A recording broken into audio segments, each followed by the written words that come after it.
شروع اللہ کا نام لے کر جو بڑا مہربان نہایت رحم والا ہے۔ نون، قلم کی اور جو کچھ لکھنے والے لکھتے ہیں اس کی قسم کہ اے پیغمبر صلی اللہ علیہ وآلہ وسلم، تم اپنے پروردگار کے فضل سے دیوانے نہیں ہو، اور بے شک تمہارے لیے بے انتہا اجر ہے، اور یقیناً تم اخلاق کے اعلی مرتبے پر ہو۔ سو ان قریب تم بھی دیکھ لو گے اور یہ کافر بھی دیکھ لیں گے کہ تم میں سے کون دیوانہ ہے۔ تحقیق تمہارا پروردگار اس کو بھی خوب جانتا ہے جو اس کے رستے سے بھٹک گیا، اور ان کو بھی خوب جانتا ہے جو سیدھے رستے پر چل رہے ہیں۔ تو تم جھٹلانے والوں کا کہا نہ ماننا۔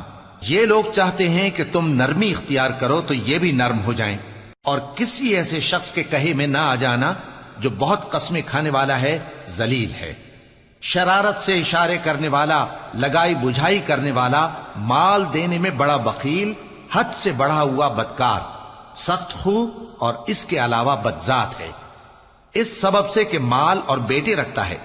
جب اس کو ہماری آیتیں پڑھ کر سنائی جاتی ہیں تو کہتا ہے کہ یہ اگلے لوگوں کے افسانے ہیں، ہم ان قریب اس کی اونچی ناک پر داغ لگائیں گے۔ ہم نے ان لوگوں کی اسی طرح آزمائش کی ہے جس طرح باغ والوں کی آزمائش کی تھی، جب انہوں نے قسمیں کھا کھا کر کہا کہ صبح ہوتے ہوتے ہم اس کا میوہ توڑ لیں گے، اور انشاءاللہ نہ کہا۔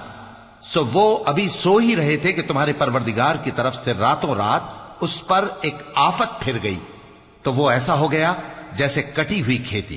پھر جب صبح ہوئی تو وہ لوگ ایک دوسرے کو پکارنے لگے کہ اگر تم کو کاٹنا ہے تو اپنی کھیتی پر سویرے ہی جا پہنچو۔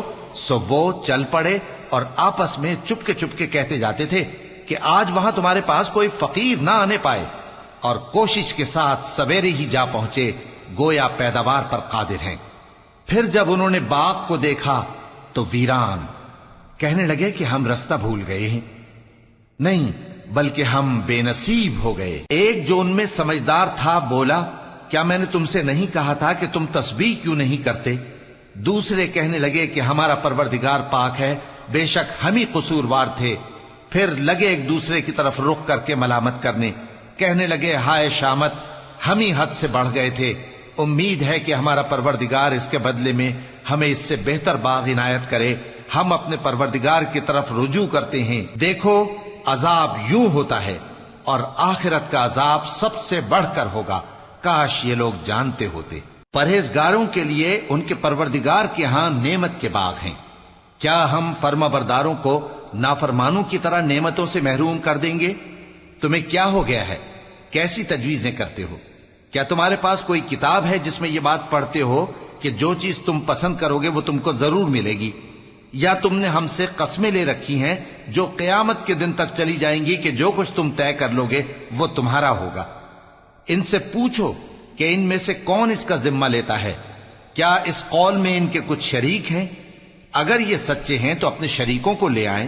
جس دن پنڈلی سے کپڑا اٹھا دیا جائے گا اور کفار سجدے کے لیے بلائے جائیں گے، پھر وہ سجدہ نہ کر سکیں گے، ان کی آنکھیں جھکی ہوئی ہوں گی اور ان پر ذلت چھا رہی ہوگی، حالانکہ پہلے اس وقت سجدے کے لیے بلائے جاتے تھے جبکہ وہ صحیح و سالم تھے۔ سو مجھ کو اس کلام کے جھٹلانے والوں سے سمجھ لینے دو، ہم ان کو آہستہ آہستہ ایسے طریق سے پکڑیں گے کہ ان کو خبر بھی نہ ہوگی، اور میں ان کو مہلت دیے جاتا ہوں، میرا داؤں بڑا مضبوط ہے۔ اے نبی، کیا تم ان سے کچھ معاوضہ مانگتے ہو کہ ان پر تاوان کا بوجھ پڑ رہا ہے، یا ان کے پاس غیب کی خبر ہے کہ اسے لکھتے جاتے ہیں؟ سو اپنے پروردگار کے فیصلے کا انتظار کیے رہو، اور مچھلی کا لقمہ ہونے والے یونس کی طرح نہ ہونا کہ انہوں نے اپنے رب کو پکارا جبکہ وہ دل ہی دل میں گھٹ رہے تھے۔ اگر ان کے پروردگار کی مہربانی ان کو نہ سنبھال لیتی تو وہ چٹیل میدان میں ڈال دیے جاتے مذموم حالت میں۔ پھر ان کے پروردگار نے ان کو برگزیدہ کر کے نیکوکاروں میں شامل کر لیا۔ اور کافر جب یہ نصیحت کی کتاب سنتے ہیں تو یوں لگتے ہیں کہ تم کو اپنی نگاہوں سے پھسلا دیں گے، اور کہتے ہیں کہ یہ تو دیوانہ ہے۔ اور لوگوں، یہ قرآن تمام جہانوں کے لیے نصیحت ہے۔